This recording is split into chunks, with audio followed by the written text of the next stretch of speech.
Aprovechando que hoy es el día del Distinguished Gentleman Ride, el famoso DGR aquí en la Ciudad de México, permítanme presentarles la Scout Classic, que viene siendo una de las motos con las cuales Indian pretende mantener esta esencia de las motos antiguas, las motos clásicas, pero con el poder y la modernidad de sus motores de hoy en día, aparte de su tecnología con la aplicación Ride Command que ya vemos en este tipo de modelos. Cuenta con un poderoso motor que es el Speed Plus, que es un between de 250 centímetros cúbicos refrigerado por aire. Nos va a entregar una potencia suficiente, 105 caballos de fuerza. En cuanto a newton metros de torque, nos va a dar 111.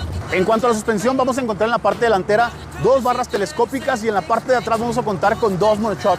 En cuanto a frenado, en la parte delantera vamos a traer un solo disco. Y en cuanto a la rodada, vamos a traer llantas de 16 pulgadas por parte de Pirelli. Indian nos entrega esta moto, una moto clásica con todo el poder moderno y la tecnología que necesitas.